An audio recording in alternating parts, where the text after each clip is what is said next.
What if the man everyone suspects is the only one trying? A city treasurer vanishes, a mechanic is cuffed before sunrise. Neighbors swear they saw him, he swears he saved her. But power hates doubt, and rumors can bury the living fast. Stay with me until the very end, and don't forget to tap like, subscribe, and drop a comment telling us where you're watching from. Because the story you're about to hear turns back on the accuser. Riverbend, a river city of steel bridges and steamed sidewalks. Dana Kincaid, city treasurer, disappears after a late audit. Marco Flynn, night shift mechanic with grease-stained knuckles and a stubborn conscience, reports smoke near City Hall's annex. Before dawn, Detective Calder Pike drags him from Flynn Auto Works. First in justice, reporting danger becomes probable cause, and handcuffs.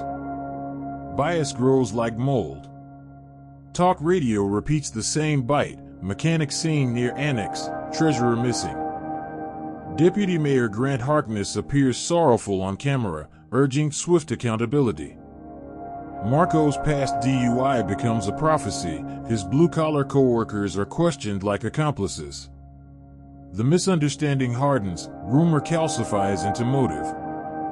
Dana's calendar shows meeting Harkness, but that line curiously vanishes online. Interrogation room fluorescents buzz like hornets. Detective Pike plays the tape of a citizen tip, Marco's own call about smoke, then labels it a staged distraction. Public defender Ava Chin pushes back, demanding maintenance logs and annex access lists. The city's PR machine floods feeds. Kincaid feared whistleblowers. The word whistleblowers lands like shrapnel, aimed squarely at a mechanic's chest. Harkness convenes a podium conference beneath the clock tower. He praises Pike, announces a reward for information leading to recovery. The subtext is blunt, give us Marco.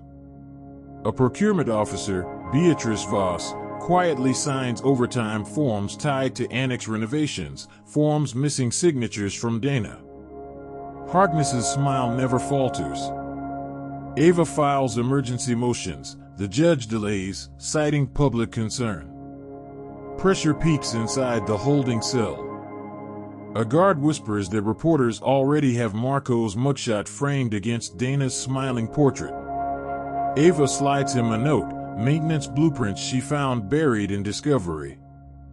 There's a sealed utility corridor under the annex. Marco swallows, voice low, he smelled burnt wiring there. And then, the midnight knock split the silence.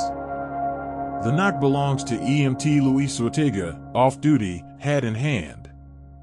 He tells Ava he logged a strange call, Marco's, about electrical smoke hours before the city's official alarm. His supervisor buried it after Harkness's office took over communications. Luis swears to testify. For the first time, Detective Pike's posture dips, his certainty has to climb a steeper hill. Investigative reporter Jonah Ridley maps cell pings around the annex.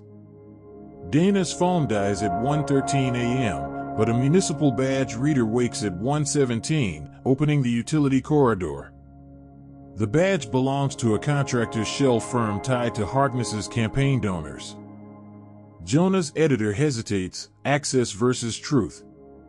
Jonah publishes anyway, choosing a flashlight over a hall pass. Protesters gather with handmade signs, "Where is Dana?" and "Free the mechanic." Ava secures a partial court order to inspect the corridor with Pike present. Harkness objects, citing structural safety. A city engineer whispers to Jonah that the corridor's fire sensors were manually disabled. The stakes climb. If Dana's inside, time is meat on a clock's teeth. They descend beneath the annex, Ava, Pike, a city engineer named Priya Talwar, and a grim-faced fire marshal. The air tastes like pennies and ash. Scorched cables droop like vines. Marco's statement about ozone and hot dust reads like a map. Pike barks for silence, then orders thermal imaging. A faint heat signature pulses beyond a welded utility door. Harkness doubles down topside, condemning reckless theatrics that endanger evidence. He announces an internal review of the fire marshal. Beatrice Voss, the procurement officer, shreds a stack of copies, hands trembling. In the corridor, Priya hacks a maintenance panel, overriding the welded door's failsafe. The hinge screams. Inside, a collapsed ceiling grid, blood-spattered concrete, and a fallen access badge. The badge reads Kincaid, Dana. Nearby, a busted go bag, water, inhaler, city key set. Thermal imaging flickers again, deeper in. On the doorframe, Priya finds a tiny lens, a deactivated pinhole camera tied to building security. Pike recognizes the model, chain of custody compliant and admissible. The very rule he used against him now condemned him. They press through rubble to a caged service ledge overlooking the culvert. A torn blazer sleeve snags a bolt, Dana's initials stitched inside. Beneath, a fresh scuff trail leads toward a sump grate. Marco's earlier description, she was breathing shallow, whispering not safe upstairs, begins to breathe through stone. Pike radios for rescue gear, voice tight, mask of authority cracking. Luis arrives with a rope team. He swears he heard a faint tap, 2 beats, then 3, from the culvert wall. Ava records every step, narrating timestamps. Jonah live streams from the barricades as Harkness's aides try to cut his feed. Priya pulls log files, the pinhole camera recorded for 6 minutes after the first alarm. The chain has links, visible, countable. Harkness calls the judge, proposing an injunction to halt the search pending structural assessment. The judge declines. On the service ledge, the rope team drops a mic, and a rasping whisper climbs the cable, thirsty. Ava's eyes flood. Pike's jaw locks, his earlier certainty curdles into dread. If Dana's alive, the city's story is about to swallow itself. Hydraulic cutters bite the grate. The culvert exhales cold rot. Luis wriggles through, fed by rope. Minutes later, he shouts, "I have a pulse." He slides a backboard forward, Dana, bruised, conscious enough to squeeze his glove. She mouths, "Grant." Ava catches it, Pike hears it, Priya records it. Upstairs, Harkness smiles into cameras, promising accountability without spectacle. Dana reaches daylight under floodlights and 100 stunned eyes. On a stretcher, oxygen mask fogging, she grips Ava's wrist and rasped whispers, Marco, pulled me away from fire. Locked me in to keep me breathing." The crowd pivots, a murmuration mid-turn. Pike orders all security footage preserved. Harkness's driver idles, engine ticking, ready to leave or to run. Priya restores the pinhole feed. They watch. A shadowed figure disables alarms, sparks a cable burn, and shoves Dana toward the ledge. Another shape, Marco, drags her away from the smoke, forces open the grate, shouts for help through his phone. The first figure's cuff glints, a signet Harkness never removes. But one detail was always there, buried in plain sight. Ava, Pike, and Priya confront Harkness in the command tent. Dana, stabilized, insists on speaking. "You used my budget to bury debts, then used a fire to erase me." Harkness sneers, calling it hallucination. Ava produces the recovered feed, Jonah broadcasts the screen. Harkness reaches for the plug, Pike blocks his hand, finally choosing a badge over bureaucracy. Beatrice Voss, ashen, steps forward with a thumb drive, purchase orders, shell contractor invoices, donation funnels traced to Harkness's committee. Her signature sits beside forged approvals stamped Kincaid. "He made me," she says, "or he'd end my job." Pike radios internal affairs, handcuffs hiss.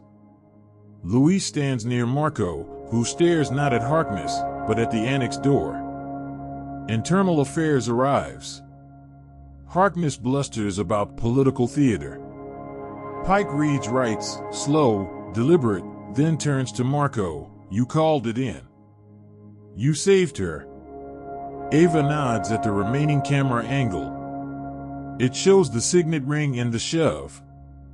And then, every voice fell silent as the truth hit the table. The crowd exhales, the city finally inhales. Charges against Marco are dismissed with prejudice on the courthouse steps. Harkness is booked for attempted murder, arson, fraud, and evidence tampering. Beatrice Voss enters protective cooperation. Detective Pike issues a public apology and announces a review of all annex contracts. Dana gives a statement from her hospital bed, naming the ledge, the grate, and the mechanic. Weeks later, Marco returns to Flint Auto Works. Customers bring coffee and contrition. Some bring envelopes toward Dana's recovery fund. Jonah wins an award. He sends it to the evidence room, a reminder. Ava files a civil claim on Marco's behalf. The city settles. Pike visits quietly, hands Marco the decommissioned pinhole lens, a better witness than me. Dawn burns the river copper as Marco stands beneath the bridge, the tiny lens in his palm, the annex's repaired windows mirrored in the water. Lesson: truth didn't arrive loud, it arrived patient, recorded, undeniable. Power can stage a story, but evidence writes the ending. If you believe stories like this deserve to be heard, subscribe to this channel, and never miss the next case where truth prevails.